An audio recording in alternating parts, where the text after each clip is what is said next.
প্রিয় ভাই ও বোনেরা, আসসালামু আলাইকুম। অনেকেই ভাবেন তাওয়াক্কুল মানে হাত পা গুটিয়ে বসে থাকা, মুখে শুধু বলা আল্লাহ আছেন। কিন্তু না, তাওয়াক্কুলের সত্যিকার অর্থ হল চেষ্টা আমি করব, কষ্ট আমি সহ্য করব, হারাম এড়িয়ে চলব, আর ফলাফল আল্লাহর হাতে ছেড়ে দেব। আজ আমি আপনাদের এমন একজন মানুষের গল্প বলবো যার জীবন ছিল এই তাওয়াক্কুলের জীবন্ত প্রমাণ। সিরিয়ার দামেস্ক শহরের কাছে বারদা নদীর তীর ঘেঁষেছিল একটি ছোট্ট গ্রাম খায়রাবাদ। সেই গ্রামে বাস করত উসমান ইবনে সালেহ। বয়স 30-এর কাছাকাছি, পেশায় মাঝি। তার কোনো বড় সম্পদ ছিল না, বড় জমি ছিল না। তার সম্বল ছিল মাত্র 3টি: একটি কাঠের নৌকা, 2 হাতের পরিশ্রম আর আল্লাহর উপর অটল বিশ্বাস। প্রতিদিন ভোরে আজানের আগেই তার ঘুম ভাঙত। ফজরের নামাজ শেষে 2 হাত তুলে সে শুধু একটিই দোয়া করত, হে আল্লাহ, আজকের দিনটাকে হালাল রিজিকের দিন করে দাও। এরপর নদীর ঘাটে যেত, মানুষ পারাপার করত, মালামাল বহন করত। আয় ছিল অল্প, কিন্তু উসমান সবসময় হাসি মুখে বলতো, আলহামদুলিল্লাহ, অল্প হলেও হালাল। তার সংসার ছিল ছোট, কিন্তু ভালোবাসায় ভরা। বৃদ্ধ বাবা সালে, মা রহিমা, স্ত্রী জুয়াইরিয়া আর 5 বছরের ছোট্ট মেয়ে মারিয়াম। মেয়েটার হাসি দেখলে মনে হতো ক্লান্ত দিনের শেষে জান্নাতের বাতাস এসে লেগেছে। বসন্তের শেষ এক বিকেলে আকাশ ছিল ভারী, বাতাসে অদ্ভুত অস্থিরতা। সেদিন সন্ধ্যার আগে এক বণিক এসে বলল, ভাই, জরুরি মালামাল আছে, আজ রাতেই ওপারে পৌঁছতে হবে। উসমান আকাশের দিকে তাকালো। মেঘ দেখে মনে দ্বিধা হলো, কিন্তু লোকটির মুখে এমন প্রয়োজনের ছাপ ছিল যে সে না বলতে পারল না।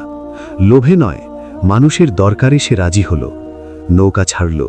প্রথমে সব ঠিকঠাক, কিন্তু কিছুদূর যেতেই হঠাৎ আকাশ কালো হয়ে গেল। ঝড় এলো, বজ্রপাত এলো, শিলাবৃষ্টি এলো। নদী উত্তাল হয়ে উঠল।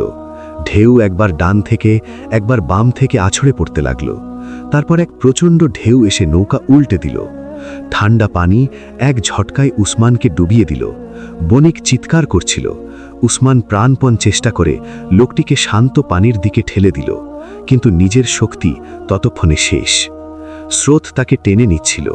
আকাশে বজ্রের আলো, নদীতে কালো পানি, বুকে শেষ হয়ে আসা শ্বাস। সেই শেষ মুহূর্তে তার ঠোঁট কাঁপল, ইয়া আল্লাহ, তুমি যা চাও তাই। তারপর সব অন্ধকার। জ্ঞান ফিরলে উসমান দেখল একটি ছোট্ট মাটির ঘর, কোনায় প্রদীপ জ্বলছে। পাশে বসে এক বৃদ্ধা তাসবিহ পড়ছেন। নদীর অনেক দূরের তীরে সে ভেসে এসেছিল। এই বৃদ্ধার ছেলে ভোরে মাছ ধরতে গিয়ে তাকে পানিতে ভাসতে দেখে তুলে এনেছে। তাদের ঘরে প্রচুর খাবার ছিল না, বাড়তি বিছানা ছিল না, কিন্তু 2 দিন তারা উসমানকে সেবা করল। নিজেরা অল্প খেয়ে তাকে বেশি খাইয়েছে, নিজেদের ওষুধ ভাগ করে দিয়েছে। বিদায়ের সময় বৃদ্ধা তার হাত ধরে বললেন, বাবা, মনে রেখো, যে আল্লাহ তোমাকে পানির গভীর থেকে তুলে আনলেন, সেই শুকনো জমিতেও তোমার জন্য রাস্তা খুলতে পারেন। মানুষের দরজা বন্ধ হলেও আল্লাহর দরজা বন্ধ হয় না। উসমানের চোখ ভিজে গেল। 2 দিন হেঁটে গ্রামে ফিরলে জুয়াইরিয়া তাকে দেখেই কেঁদে উঠল। মা রহিমা ছুটে এসে ছেলের মুখ ছুঁয়ে দেখলেন সত্যি কিনা। বৃদ্ধ বাবা কাঁপা গলায় শুধু বললেন, আলহামদুলিল্লাহ, আলহামদুলিল্লাহ। আর ছোট্ট মারিয়াম ঘুম জড়ানো চোখে দৌড়ে এসে বাবার গলা জড়িয়ে ধরল, বাবা, তুমি কোথায় ছিলে? আমি তোমাকে খুঁজেছি। সেই ঘরে কান্না ছিল, কিন্তু শোকের নয়, শুকরিয়ার। কিন্তু পরদিন নদীর ঘাটে গিয়ে উসমান দেখল নৌকা নেই, ঝড়ে ভেঙে চুরমার। কাঠের টুকরো তীরে আটকে আছে। নৌকা নেই মানে উপার্জন নেই, উপার্জন নেই মানে বাবার ওষুধ নেই, ঘরে খাবার নেই। এর মধ্যে বাবার অসুখ বেড়ে গেল। হেকিম এসে বলল ওষুধ লাগবে। দাম উসমানের সামর্থ্যের 3 গুণ। তখনই এলো গ্রামের ধনী হারিস ইবনে মনসুর। বসে পরিস্থিতি শুনে ঠোঁটে অদ্ভুত হাসি এনে বলল, উসমান, আমি টাকা দিতে পারি, তবে তোমার নৌকার অবশিষ্ট আর এই ঘর বন্ধক রাখতে হবে। সময় মতো ফেরত না দিলে সব আমার। উসমান বুঝল এটি সাহায্য নয়, ফাঁদ। সেই রাতে এশার নামাজের পর সে দীর্ঘক্ষণ সিজদায় পড়ে রইল। কেঁদে কেঁদে বলল, হে আল্লাহ, প্রয়োজন আমার আছে, দুর্বলতাও আছে, কিন্তু হারামের পথে আমাকে দিও না। অভাব দিও, অপমান দিও, কিন্তু এমন সিদ্ধান্ত নিও না যাতে তোমার সন্তুষ্টি হারিয়ে ফেলি। ভোরের আগে তার বুকে সিদ্ধান্ত নেমে এলো। পরদিন হারিসকে শান্ত গলায় বলল, ভাই, আমি এই শর্তে রাজি নই।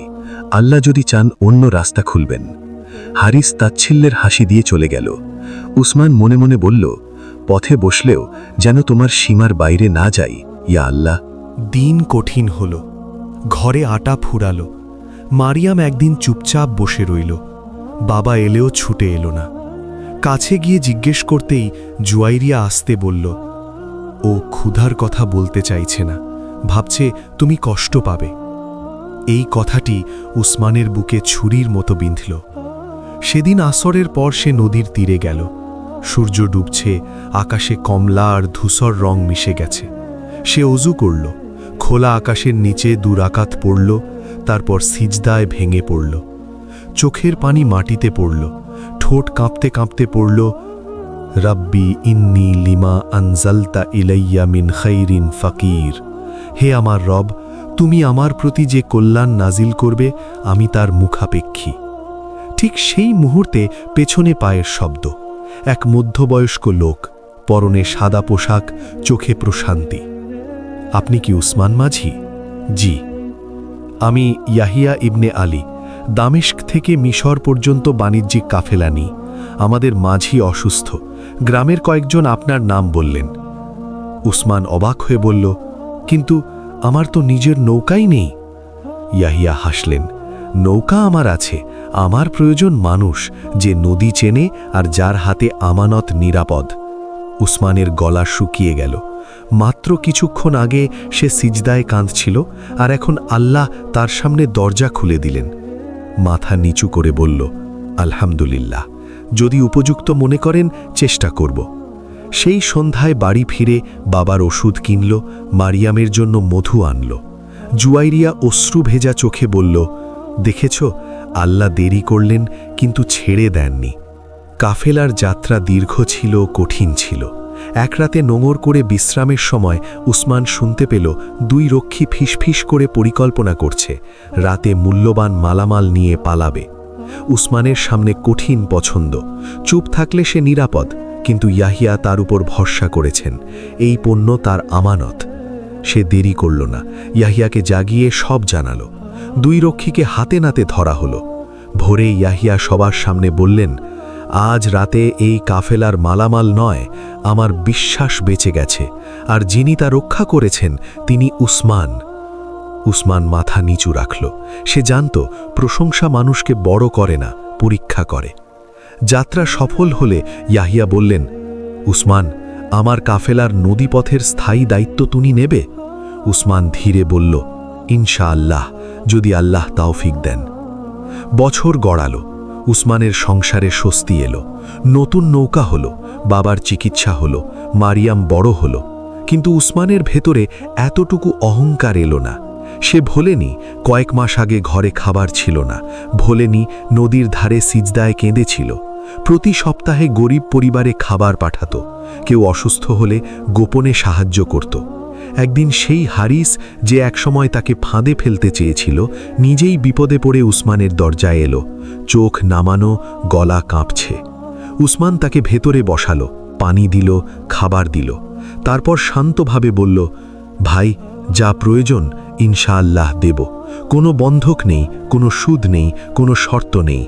আল্লাহ আমাকে যে হাতে দিয়েছেন সেই হাত কারো গলায় ফাঁস হোক, এটা আমি চাই না। হারিসের চোখে পানি এসে গেল। সেদিন সে বুঝল, হালাল রিজিক মানুষকে শুধু সচ্ছল করে না, চরিত্রকেও সুন্দর করে। একদিন সন্ধ্যায় মারিয়াম বাবার পাশে বসে জিজ্ঞেস করল, বাবা, এত কষ্টের সময়ও তুমি ভেঙে পড়নি কেন? উসমান মৃদু হেসে বলল, কে বলেছে ভেঙে পড়িনি? আমি কেঁদেছি। মারিয়াম অবাক, তাহলে আমি দেখিনি কেন? কারণ মানুষের সামনে কম কেঁদেছি, আল্লাহর সামনে বেশি কেঁদেছি। সিজদায় কাঁদলে মন হালকা হয়। যখন তুমি আল্লাহকে বলো আমি পারছি না, তখন আল্লাহ তোমার হৃদয় বলেন আমি আছি। সেদিন মারিয়ামের ছোট্ট হৃদয়ে তাওয়াক্কুলের প্রথম বীজ রোপিত হল। প্রিয় ভাই ও বোনেরা, উসমানের গল্প আমাদের শেখায় তাওয়াক্কুল মানে অলসতা নয়, চেষ্টা আর ঈমানের সমন্বয়। হারামের শর্টকাট কখনো বরকতের রাস্তা নয়। ক্ষুধা, দারিদ্র্য, ভাঙন এগুলো একজন মুমিনের শেষ কথা নয়। উসমানের নৌকা ভেঙেছিল, কিন্তু ভরসা ভাঙেনি। ঘরে খাবার ছিল না, কিন্তু দোয়া ছিল। হাতে টাকা ছিল না, কিন্তু সিজদা ছিল। আপনার জীবনেও হয়তো এমন সময় চলছে, সামনে অন্ধকার, রিজিকে টান, পরিবারে পরীক্ষা। তাহলে মনে রাখুন, আল্লাহর কাছে কাঁদা কখনো ব্যর্থ যায় না। দেরি হতে পারে, অবহেলা হয় না। পরীক্ষা দীর্ঘ হতে পারে, রহমত বন্ধ হয় না। আল্লাহুম্মাজ আল্না মিনাল মুতাওয়াক্কিলিনা আলাইক।